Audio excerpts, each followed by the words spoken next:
Welcome to the program. My name is Vince Nigro. On Insights today, Sean Jones, Juno Award winner, singer, actor, unbelievable talent. Sean Jones will tell you about what he's got upcoming, all of the corporate stuff he's done, and all of the stars he's worked with. Sean Jones on Insight.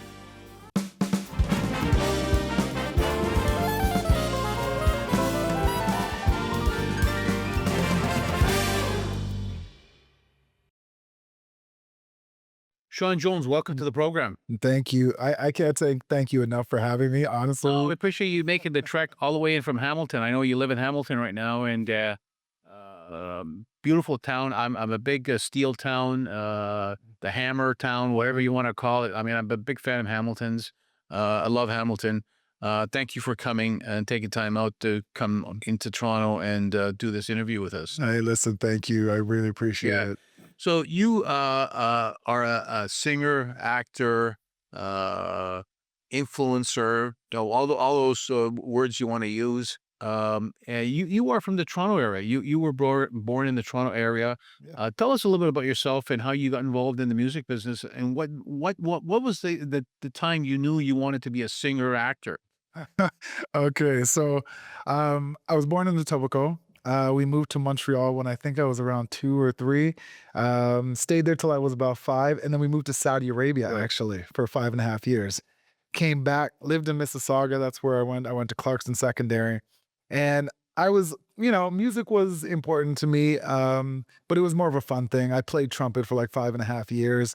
I could sing a little bit, but my parents, they're like, "Oh, Sean, you got a nice voice." So it was never important to me.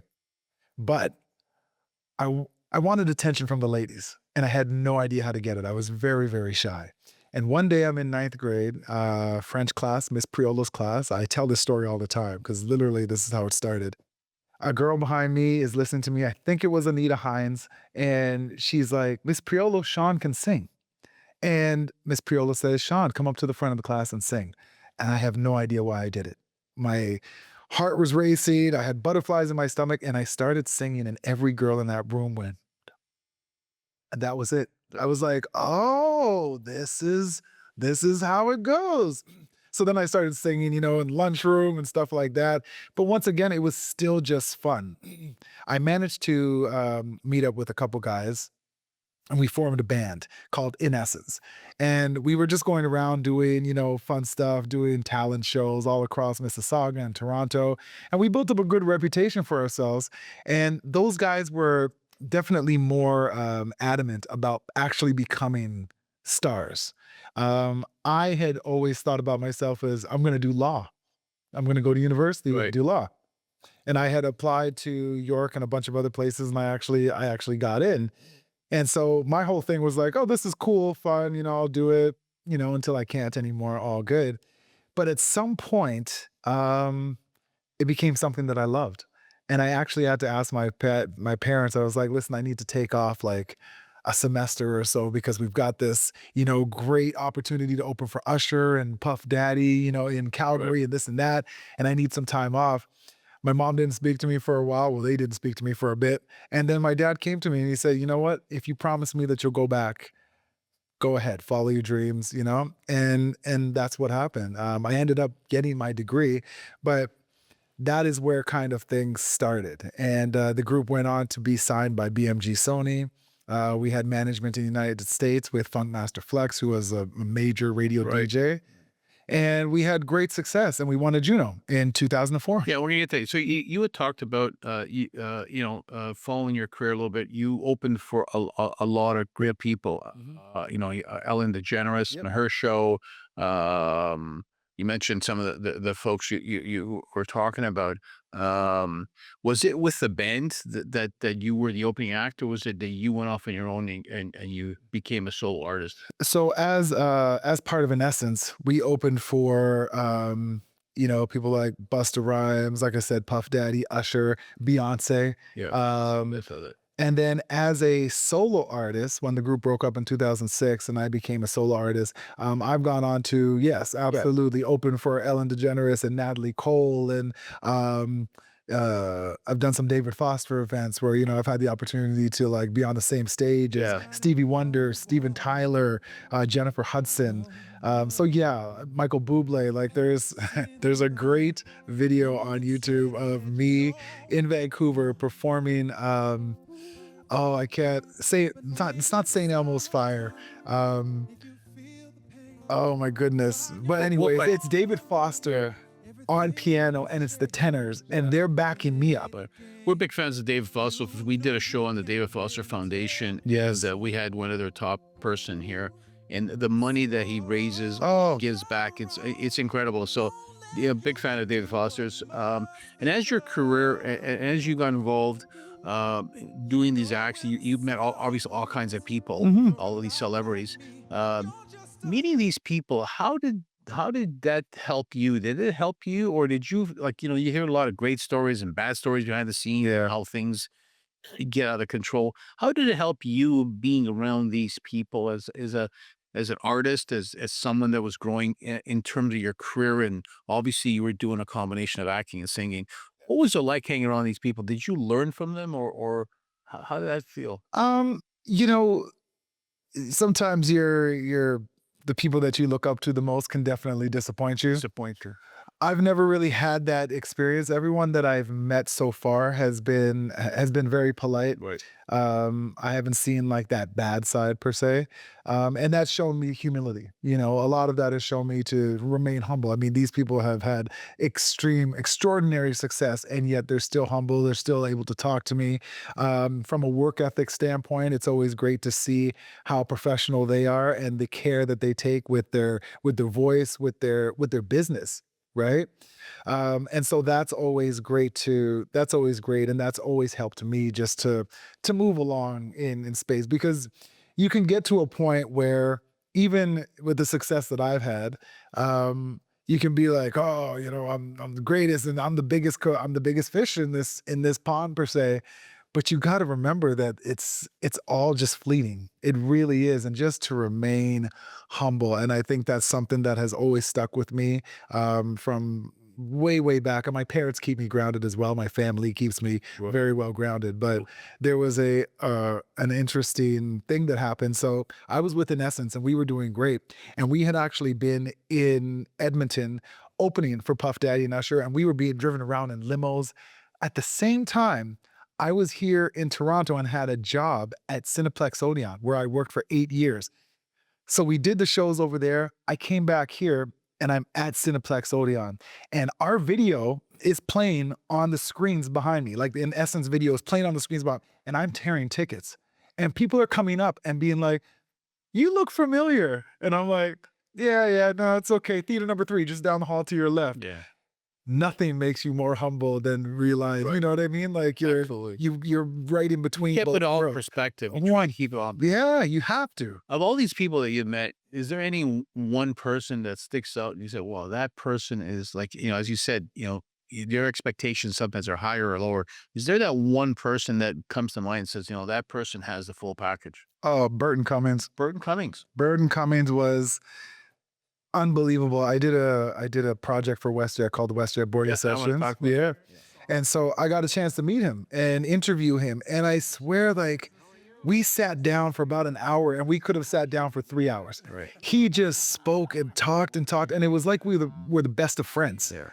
Right. And he's giving advice and telling me all about the experiences that he had. And it was just an incredible thing. Like I said, that extraordinary amount of Yeah. success. Right. I've seen a lot of stuff on Burton Cummings, and he looks intimidating, but when you get to peel back, and I've met him a few times, and I've spoken to him, and you look at his videos, he really is a person who gives back. And you even today, I mean, I've seen some of the stuff he's done; it's unbelievable. Um, we'll talk about some of the projects you're working on, like the Mhm. Westjet and things of that nature.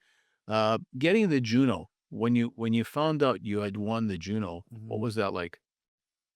I mean, we were sitting in the audience, As a Canadian, I mean, when you hear the Juno Award-winning, uh, award, that's something that is iconic and, Absolutely. And we were shocked and surprised because literally we were sitting there and I can't remember who we were up against, but we were up against some notable people. Beautiful. So we weren't necessarily expecting to win, It's but always a nicer piece, it eh? When you go in as an underdog and you win. absolutely.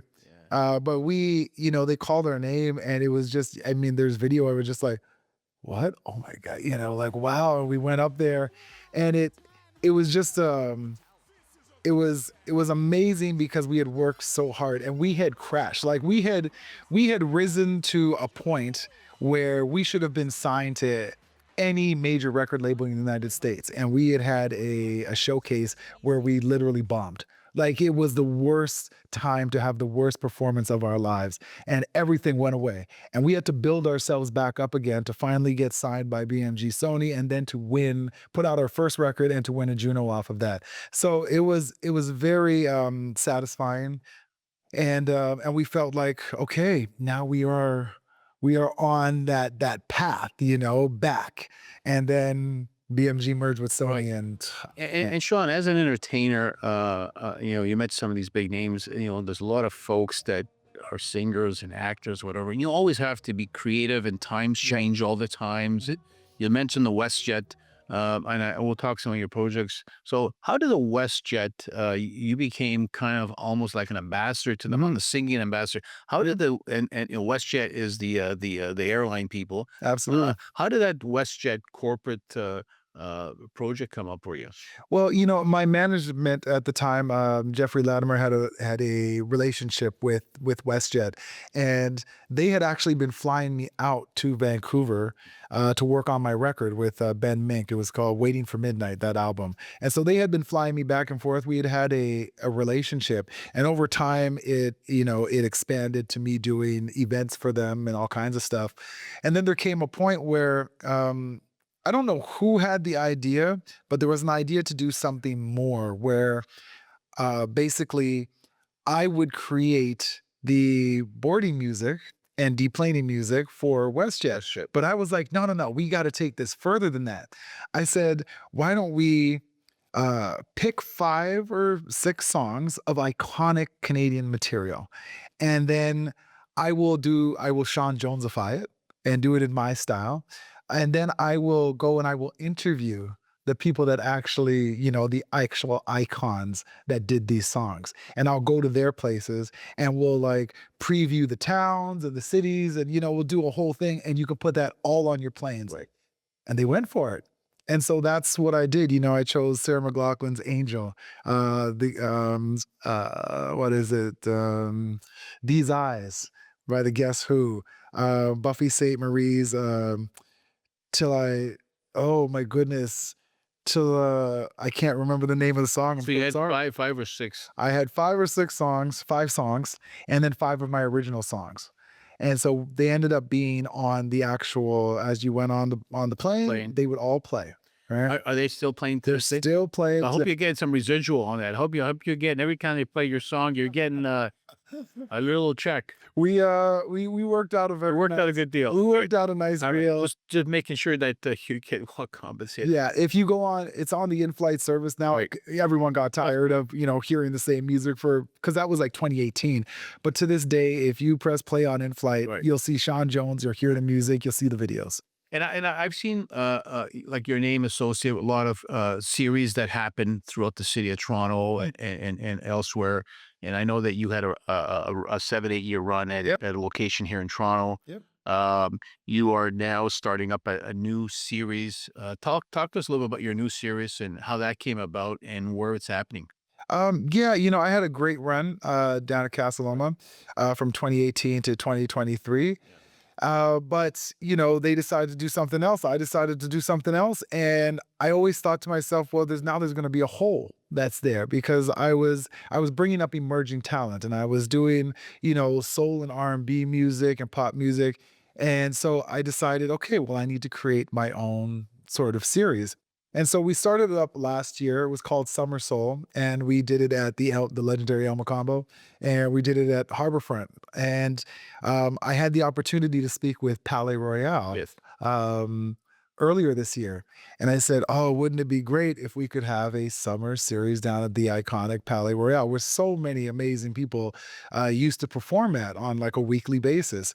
And so that is exactly what has happened. Everything is finalized now. Starting July, we're going to do four shows: July 16th, July 30th, August 13th, and August 27th At the Palais Royal. at the Palais Royal. And it is called Revival. And basically, it is a show that we're even stepping it up from what I did before, where there's going to be a comedy element.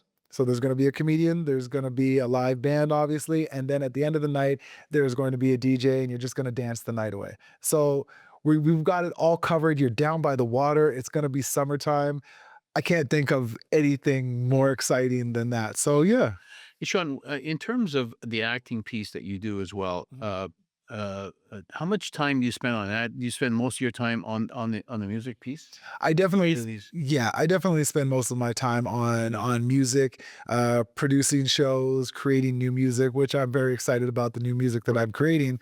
But acting is something that is slowly bubbling up and really started in about 2021. All of a sudden, I started getting. I've got an amazing agent, hero artist, Jessica Martins, and I just started getting these small roles in these like movies and stuff like that.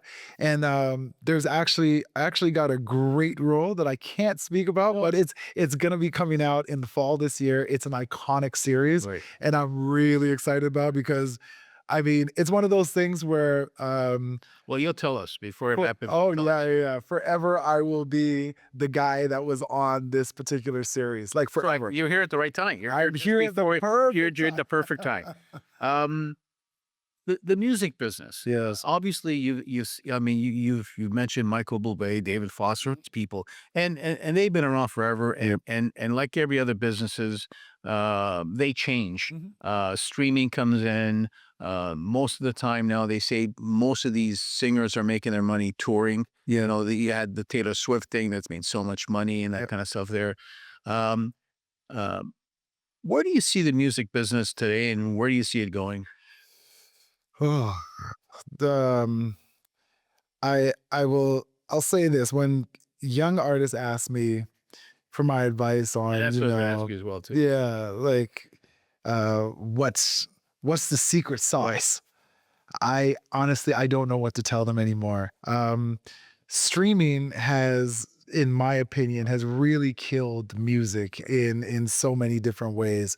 Um, and people are no longer spending the proper amount of time creating art anymore. Now it's just quick in consumption. I call it the microwave generation, right? You put it in a couple minutes, okay, let's just put it out there, let's see what happens. Some of it catches fire, most of it doesn't. Record labels no longer want to put in money into that because it's all just so quickly dissolving. They've made deals with Spotify. It's really kind of a mess. So I always tell artists, listen, you really got to love what it is that you do. You really got to love it because the return on investment may not be coming for a while. There are a couple people that win the lottery. There's a couple people that always somehow manage their song goes viral and it goes nuts and it makes their career. But for the other 99%, you're just gonna have to be grinding.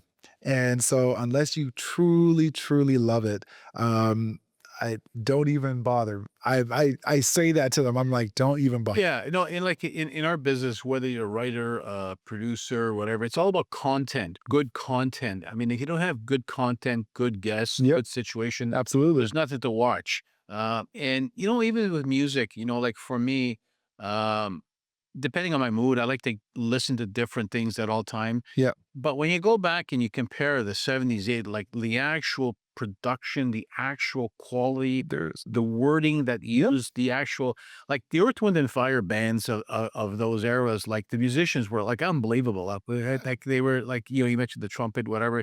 Now it's just all kind of syndicated, made up stuff.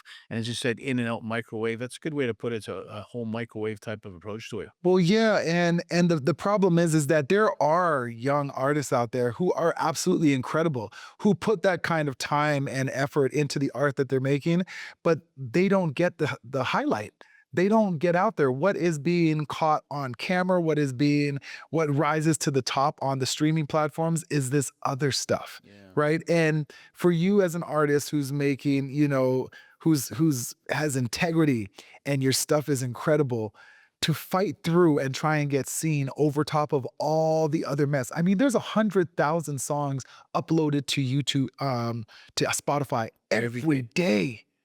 How do you as an artist cut through that? And it's only getting bigger. This is the problem, right? And um and as streaming gets bigger, the checks get smaller and smaller for the artists. It's actually it's an incredibly sad kind of situation, but for myself, um I wasn't even sure if I was going to make another record, to be honest with you, right? Because of all of this. But I find that for myself, if I'm not creating art, I'm actually not a happy person. I'm truly not. I can produce a whole bunch of shows, this and that. I can sing other people's songs, but if I'm not actually creating music for myself, I'm actually not happy. And so I decided, you know what? At some point, I guess it was all the emotions inside of me that welled up, and just all of a sudden I started having ideas. And I'm really excited about the new music that I'm creating, which is a departure from what people would normally think that Sean Jones would be coming Yeah, out. so when you said the new music, in terms of what normally people know Sean Yeah. Jones for, in terms of that genre, whatever genre you have, you're just kind of shaking it up and That's it. freshened up or came up. Well, look, I'm really looking forward to listening to some of your new stuff. Oh, yeah. Yeah, you mentioned just quickly up and coming artists, and there's a lot of, as you said, there's a lot of talent out there, and I find most of them they don't know how to take advantage of it, or as you said, where to display it. And I guess the best advice you would give someone, or when you see someone that's got talent, you say just keep following your dream and what your father told you, and just keep working it, and Keep on. you gotta be creative too. You gotta work it. And the other unfortunate thing is that we don't have the clubs around like you used to be able to. There's Oh. no place you can go and sing and do some comedy, whatever. Like the real estate has gone out of whack. That no one can afford to have these clubs anymore. This is just it, and that's why I feel like my series that I'm putting on is so important, because I always invite talent, especially emerging talent, to come up and give them a platform on a stage with a live band. I mean, how many places actually have a live band playing music anymore these days? It's almost non-existent. And the bands that I put together are exceptional. So these artists get a chance to come up on stage. They don't got to pay anything. They get paid. I make sure that I pay everybody because I believe 100% hardly in that. I don't believe in the whole, oh, it's just promotion. You know, you're getting Yeah. promoted. That doesn't pay the bills. It never has. And so um, I want to continue to do that. And so not only do I have the Palais Royale that'll be happening in July and August, but I've also teamed up with the Art Gallery of Hamilton. On July 31st, I'm going to be there, and we're doing a monthly series. So July, September, October. And there's a couple other places as well around the GTA that I am going to be doing the exact same thing and giving artists a platform. So if you know an artist, they can find me at seanjonesmusic.com. They can find me at Sean Jones Music on Instagram. And they can literally, I respond to my emails, I respond to the direct messages on these platforms.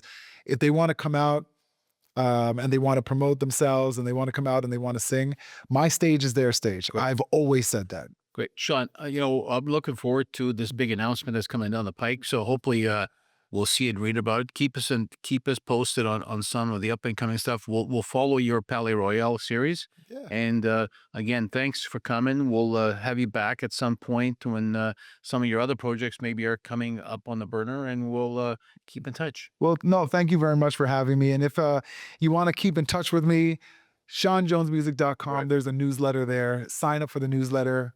I send out everything, and that's where you're going to find all the good Sean, stuff. great to meet you, and all success, and we'll hope to see you soon. Man, thank you so much. Appreciate it, man.